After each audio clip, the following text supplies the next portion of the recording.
അന്നേരം ഇന്നത്തെ നമ്മുടെ പരിപാടി ഒരു വെറൈറ്റി ചിക്കൻ കറിയാണ്. അതിനുവേണ്ടി 1 കിലോ ചിക്കനൊക്കെ നല്ലപോലെ കഴുകി റെഡിയാക്കി ഇവിടെ എടുത്തു വെച്ചിട്ടുണ്ട്. അന്നേരം നമ്മുടെ ചിക്കനിലേക്ക് ചേർക്കാനായിട്ട് ഒരു 10 കാശ്മീരി മുളകും അതുപോലെ തന്നെ 2 സ്പൂണ് മല്ലിയും എടുത്തു വെച്ചിട്ടുണ്ട്. ഇത് നമ്മൾ നല്ല രീതിയിൽ അരച്ചാണ് നമ്മൾ ചിക്കൻ അങ്ങോട്ട് റെഡിയാക്കുന്നത്. എന്നാൽ നമ്മുടെ ചിക്കനിലേക്ക് ചേർക്കാനായിട്ട് ഒരു ചെറിയ സവാള, ഒരു 5-6 ചുവന്നുള്ളി, ഒരു 3-4 വെളുത്തുള്ളി, ഒരു ചെറിയ ഇഞ്ചി, ഒരല്പം മല്ലിയില, ഒരു 2 കറിവേപ്പില എല്ലാം നമ്മൾ എടുത്തു വെച്ചിട്ടുണ്ട്. ഇനി ഇതെല്ലാം കൂടെ നമ്മൾ നല്ലൊരു അങ്ങോട്ട് അരച്ചെടുക്കണം. നമ്മുടെ മുളകിന്റെ കൂടെ മല്ലിയുടെ കൂടെ ഒക്കെ കൊണ്ടിട്ട് നല്ല രീതിയിൽ അരച്ചങ്ങോട്ട് എടുത്തിട്ട് വേണം നമ്മുടെ ഈ സ്പെഷ്യൽ ചിക്കൻ കറി കൊണ്ട് റെഡിയാക്കി കൊണ്ടെടുക്കാൻ. അരച്ചെടുക്കാനായിട്ട് എല്ലാം അന്നേരം മിക്സിയുടെ ജാറിനകത്തേക്ക് ഇട്ട് കൊടുത്തിട്ടുണ്ട്. ഇനി ആവശ്യത്തിന് വെള്ളം കൊണ്ട് ഒഴിച്ച് നല്ലപോലെ അതവിടെ അരച്ചുകൊണ്ടെടുക്കും. എന്നാൽ നമ്മൾ മസാലയൊക്കെ നല്ല അടിപൊളിയായിട്ട് തന്നെ അരച്ചുകൊണ്ട് എടുത്തിട്ടുണ്ട്. ഇനി നമുക്ക് ഇതെല്ലാം കൊണ്ട് ചേർത്ത് നമ്മുടെ അടിപൊളിയായിട്ട് ചിക്കൻ കറി കൊണ്ട് റെഡിയാക്കി കൊണ്ടെടുക്കാം. അന്നേരം നമ്മൾ ചിക്കൻ കറി വെക്കാനായിട്ട് ചട്ടിയൊക്കെ വെച്ച് നല്ലൊരു ചട്ടി ചൂടായിട്ടുണ്ട്. അതിലേക്ക് നമുക്കൊരു 2 സ്പൂൺ വെളിച്ചെണ്ണ ഒഴിച്ചു കൊടുക്കാം. അന്നേരം വെളിച്ചെണ്ണ ഒക്കെ ചൂടായതുകൊണ്ട് അതിലേക്ക് നമുക്ക് അല്പം കടുക് കൊണ്ടിട്ട് പൊട്ടിക്കാം. അങ്ങനെ കടുക് കൊണ്ട് പൊട്ടി വരുമ്പോൾ അതിലേക്ക് ഒരല്പം പെരിഞ്ചീരകം കൊണ്ട് ഇട്ട് കൊടുക്കാം. അന്നേരം കടുകും പൊട്ടി പെരിഞ്ചീരകം മൂത്ത് വന്നിട്ടുണ്ട്. ഇതിലേക്ക് നമുക്ക് 1 പിടി തേങ്ങാക്കൊത്ത കൂടി ചേർത്ത് കൊടുക്കാം. ഇത് നല്ലൊരു ഇതൊന്ന് വഴറ്റിയൊന്നെടുക്കാം. തേങ്ങാക്കൊത്തൊക്കെ ഇട്ട് കൊടുത്തിട്ട് അതൊന്ന് മൂത്ത് വന്നിട്ടുണ്ട്. ഇനി നമുക്ക് ഇതിലേക്ക് നമ്മൾ അരച്ചു വെച്ചേക്കാൻ നമ്മുടെ മസാലയും കൂടി ചേർത്ത് കൊടുക്കാം.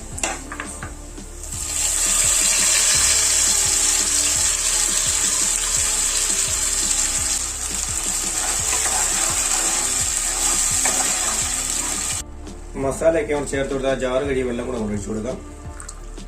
എന്നിട്ട് നല്ലപോലെ ഇളക്കി കൊണ്ട് കൊടുത്ത് നമ്മുടെ മസാലയൊക്കെ എല്ലാം ഒന്ന് അതിന്റെ പച്ചമണമൊക്കെ ഒന്ന് മാറി കൊണ്ട് വരണം. നല്ലപോലെ ഇളക്കി കൊടുക്കാം.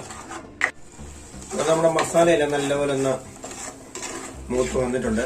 എണ്ണയ്ക്കകത്ത് കിടന്ന് അതിന്റെ പച്ചമണം എല്ലാം ഒന്ന് മാറി വന്നിട്ടുണ്ട്. ഇനി നമുക്കിതിലേക്ക് നമ്മുടെ ചിക്കനെ കൊണ്ട് ചേർത്ത് കൊടുക്കാം. ചിക്കനെ കൊണ്ട് ചേർത്ത് നല്ലപോലെ ഇളക്കി കൊണ്ട് മിക്സ് ചെയ്യാം.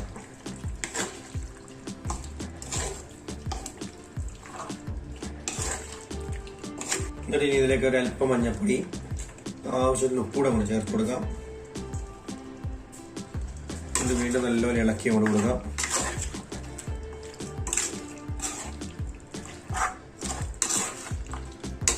നല്ലപോലെ നമ്മൾ ഇളക്കി കൊണ്ട് കൊടുത്തിട്ടുണ്ട്. ഇനി നമുക്ക് ഇതൊരു 5 മിനിറ്റ് അടച്ചുകൊണ്ട് വെക്കണം. ചിക്കനിലെ വെള്ളമൊക്കെ ഇറങ്ങാനുണ്ട്, അതുകൊണ്ട് ഇറങ്ങട്ടെ.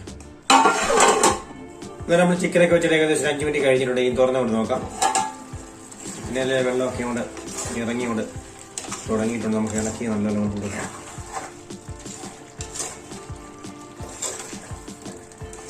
നമുക്കിനി ചിക്കനിലേക്ക് അല്പം വെള്ളം കൊണ്ട് ഒഴിച്ചു കൊടുക്കണം. വെള്ളം കൊണ്ട് ഒഴിച്ചു കൊടുത്ത് നല്ലപോലെ ഇളക്കി കൊണ്ട് കൊടുക്കാം.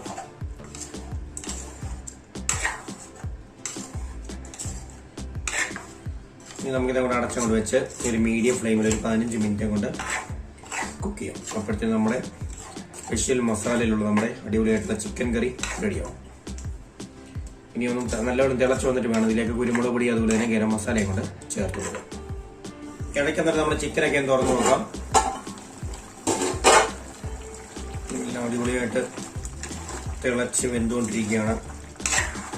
ഈ സമയത്ത് നമുക്ക് കുരുമുളക് പൊടി അതുപോലെ തന്നെ ഗരം മസാലയും കൂടി ചേർത്ത് കൊടുക്കാം. പൊടിച്ചെടുത്ത് ഗരം മസാലയാണ്. എന്നിട്ട് നല്ലോണം ഇളക്കിക്കൊണ്ട് മിക്സ് ചെയ്യണം.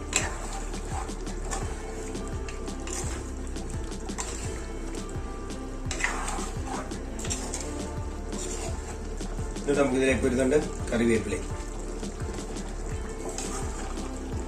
ഇളക്കി കൊണ്ട് കൊടുത്ത് ഒരു 5 മിനിറ്റ് കൂടെ വപ്പിക്കണം. ഇത് നമ്മുടെ സ്പെഷ്യൽ അടിപൊളിയായിട്ടുള്ള നമ്മുടെ ചിക്കൻ കറി കൂടെ റെഡിയാവും.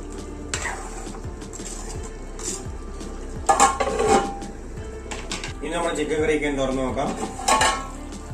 ചിക്കൻ കറി എല്ലാം ഏകദേശം നല്ലപോലെ റെഡിയായി വന്നിട്ടുണ്ട്. ഇനി ഒരു ഉപ്പൊക്കെ ഒന്ന് ചെക്ക് ചെയ്ത് നോക്കണം.